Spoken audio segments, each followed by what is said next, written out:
नमस्कार।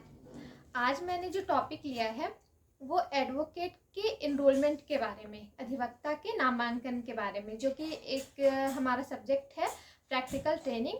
उसका ये एक टॉपिक है, एडवोकेट का इनरोलमेंट। तो बात करते हैं अधिवक्ताओं का नामांकन दाखिल करना, इसकी प्रक्रिया क्या होगी, किस सेक्शन में ये दिया गया है।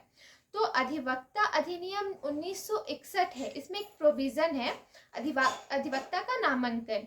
तो बढ़ते हैं। अधिवक्ता वह व्यक्ति, सबसे पहले तो जानेंगे कि अधिवक्ता होता कौन है। तो अधिवक्ता वह व्यक्ति है जो पेशेवर रूप से न्याय की अदालत में बहस करता है, यानी कि उसका एक व्यवसाय होता है। पेशेवर रूप से वो न्याय की अदालत में बहस करता है, आर्ग्यूमेंट करता है, वो अधिवक्ता होता है।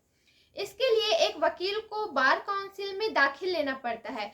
जैसे कि कोई आम आदमी तो जाके कोर्ट में डायरेक्ट तो ये नहीं कर सकता है कि उसका मामला क्या था, तो वो एक अधिवक्ता के जरिए जाता है। ऐसे तो कोई भी व्यक्ति अपना केस खुद लड़ सकता है, लेकिन उसे न्याय की जानकारी होती नहीं है, वो इसलिए वो सक्षम नहीं हो पाता है। इसके लिए अधिवक्ता की नियुक्ति होती है।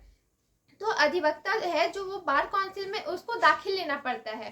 पहले उसको LLB की डिग्री लेनी होती है, लॉ की डिग्री। उसके बाद उसे बार काउंसिल ऑफ इंडिया में नामांकन दाखिल लेना होता है। प्रत्येक व्यक्ति को बार काउंसिल में एक वकील के रूप में नामांकित नहीं किया जा सकता है। जैसा कि मैंने पहले ही बताया कि कोई भी व्यक्ति को बार काउंसिल में नामांकित नहीं किया जाएगा। पहले उसे LLB की डिग्री लेनी होगी, उसके बाद वो एनरोलमेंट के लिए अप्लाई कर सकता है। अब आते हैं अधिवक्ता अधिनियम 1961 की धारा 24(1) के अनुसार एनरोलमेंट का जो प्रोविजन है वो एडवोकेट एक्ट 1961 का सेक्शन 24 क्लॉज 1 में दिया गया है। एक व्यक्ति एक राज्य रोल पर एक वकील के रूप में भर्ती होने के लिए योग्य है। ठीक है, एक व्यक्ति एक राज्य के रोल पर एक वकील के रूप में भर्ती होने के लिए योग्य है यदि वह धारा 24(1) के खंड ABCEF, ठीक है, 24 सेक्शन 24 क्लॉज 1 का जो सब क्लॉज ABCDEF है, अगर उसमें जो उल्लिखित जो 5 शर्त है उसको पूरा करता है तो वो एलिजिबल होता है एक वकील के रूप में, एक एडवोकेट के रूप में एनरोलमेंट करवाने के लिए। ये जो कंडीशन है, 5 कंडीशन सेक्शन 24 क्लॉज 1 के सब क्लॉज में जो 5 कंडीशन बताया गया है वो कंडीशन इस प्रकार है। 1A में दिया गया है, सब क्लॉज A में दिया गया है कि वह भारत का नागरिक होना चाहिए। कंडीशन 1 है कि वह भारत का नागरिक होना चाहिए। भारतीय संविधान के अनुच्छेद 5 में, ठीक है, भारतीय संविधान के आर्टिकल 5 में यह कहा गया है कि इस संविधान के प्रारंभ में प्रत्येक व्यक्ति जो भारत के क्षेत्र में अपना अधिवास रखता है, ठीक है, जो संविधान के प्रारंभ में प्रत्येक व्यक्ति भारत के क्षेत्र में अपना निवास रखता है और जो भारत के क्षेत्र में पैदा हुआ है, ठीक है, पहले वो निवास स्थान रखता है या फिर उस इंडिया में वो जन्म लिया है, उसका बर्थ इंडिया में हुआ हो, या फिर जिनके माता पिता इंडिया के हो, जो 5 साल से कम समय के लिए भारत के क्षेत्र में आमतौर पर निवास करता हो, ठीक है, ऐसी शुरुआत से पहले तुरंत भारत का नागरिक होगा। ठीक है, वो आर्टिकल 5 में जो कंडीशन बताया है कि किसी भी व्यक्ति को 5 तरह से नागरिकता मिलती है, अगर उसमें से एक कंडीशन भी फुलफिल होता है तो वो भारत का नागरिक माना जाएगा। तो ये आपका पहला कंडीशन था एक एडवोकेट के लिए कि वह भारत का नागरिक होना चाहिए। और नागरिकता अधिनियम के अनुसार भारत की 1955 नागरिकता प्राप्त की जा सकती है। ठीक है, उदाहरण के लिए भारत में जन्म लेने वाला व्यक्ति जिसके माता पिता भी भारतीय है, ये भी ऐसे भी भारत की नागरिकता प्राप्त होगी। उदाहरण के लिए भारत के बाहर पैदा हुए व्यक्ति के वंशज, अगर ऐसे व्यक्ति के माता पिता कुछ अपवादों और शर्तों के अधीन जन्म के नागरिक थे, यानी कि कहने का तात्पर्य है कि वैसे इंसान जो कि भारत से बाहर उनका जन्म हुआ है लेकिन उनके माता पिता का जन्म इंडिया में है, तो वो भी भारत का नागरिक कहलाएंगे।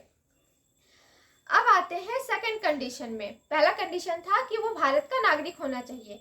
सेकंड कंडीशन है उन्होंने 21 वर्ष की आयु पूरी कर ली हो, यानी कि उसका एज ऑफ मेजॉरिटी 21 ईयर होना चाहिए। ठीक है, जो व्यक्ति 21 वर्ष की आयु प्राप्त कर चुका है अधिवक्ता होने के योग्य है। अधिवक्ता अधिनियम 1961 में कोई अन्य आयु प्रतिबंधित नहीं है। कोई अन्य आयु प्रतिबंध नहीं है। भारत सरकार की बार काउंसिल के माध्यम से, जिसके द्वारा 45 वर्ष की आयु प्राप्त करने वाले सभी व्यक्ति को एक वकील के रूप में नामांकित होने के योग्य नहीं माना गया था, जिसे भारतीय परिषद में सर्वोच्च न्यायालय द्वारा अल्ट्रावेटर्स माना गया। यानी कि पहले क्या था कि जो 45 वर्ष के पार है उसे एनरोलमेंट के लिए नहीं दिया जाएगा, लेकिन अब क्या है कि अब 21 वर्ष के बाद से जितने भी लोग एलिजिबल है, लॉ कर चुके हैं, भारत का नागरिक है, वो कोर्ट में एनरोलमेंट करा सकते हैं। ये बात आपका हेल्ड हुआ था India council of legal aid and advice versus bar council of India 1995 में। ठीक है, आपका जो थर्ड कंडीशन है वो है उन्होंने कानून की डिग्री प्राप्त की हो। पहला था वो भारत का नागरिक होना चाहिए, दूसरा है उसने 21 वर्ष की आयु पूरी कर ली हो, और थर्ड है कि उसने किसी लॉ कॉलेज से जो मान्यता प्राप्त हो स्टेट या इंडिया का, तो उसमें उसने लॉ की डिग्री ली हो। यानी कि भारत के किसी भी विश्वविद्यालय से मार्च 1967 के 12वें दिन से पहले, ठीक है। सेकंड है 1947 के 15वें दिन से पहले भारत सरकार द्वारा 1935 में किसी भी विश्वविद्यालय को परिभाषित किया गया हो। मार्च 1967 के 12वें दिन के बाद भारत के किसी भी विश्वविद्यालय से कानून में अध्ययन के लिए 3 साल का कोर्स इस काउंसिल ऑफ इंडिया द्वारा किए गए इस अधिनियम के उद्देश्य से मान्यता प्राप्त है। यदि भारत के बार काउंसिल द्वारा इस अधिनियम के उद्देश्य के लिए डिग्री की मान्यता प्राप्त है तो भारत के क्षेत्र के बाहर किसी भी विश्वविद्यालय से किसी अन्य मामले में, ठीक है। आपका जो ये आपका फर्स्ट सेकेंड थर्ड और ये आपका जो फोर्थ कंडीशन है, चौथा कंडीशन है, वह ऐसी अन्य शर्तों को पूरा करता है जो इस अध्याय के तहत राज्य बार काउंसिल द्वारा बनाए गए नियमों में निर्दिष्ट की जा सकती है। यानी जो बार काउंसिल द्वारा जो कंडीशन लगाए गए हैं उसको फुलफिल करता हो। आपका जो नेक्स्ट कंडीशन है वो है उसने नामांकन स्टाम्प ड्यूटी के संबंध में भुगतान किया था, यानी कि जो भी बार काउंसिल का जो भी फी है उसे पूरा किया था।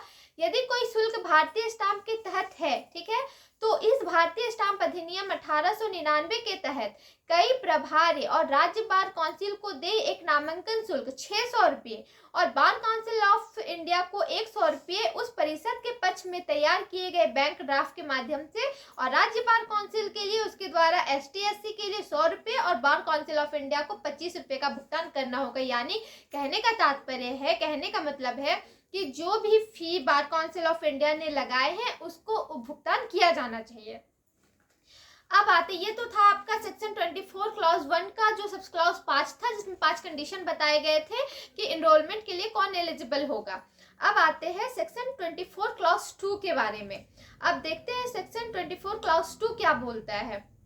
तो सेक्शन 24 क्लॉज 2 के अनुसार उपधारा 1 में कोई भी बात ना होते हुए भी एक वकील या कानून के स्नातक होने वाली याचिकाकर्ता को राज्य रोल पर अधिवक्ता के रूप में भर्ती कराया जा सकता है यदि वह इस अधिवक्ता अधिनियम 1961 की धारा 25 के तहत इस तरह के नामांकन के लिए आवेदन नियत दिन से पहले 2 साल बाद नहीं।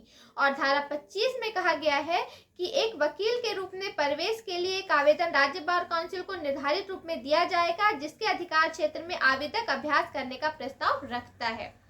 यानी कि 24 बोल रहा है कि उपधारा 1 में जो 5 कंडीशन लगाया गया है, कोई बात ना होते हुए भी एक वकील या कानून के स्नातक होने वाली याचिकाकर्ता को राज्य रोल पर अधिवक्ता के रूप में भर्ती कराया जा सकता है यदि वह इस अधिवक्ता अधिनियम 1961 की धारा 25 के तहत इस तरह के नामांकन के लिए आवेदन नियत दिन से पहले 2 साल बाद नहीं।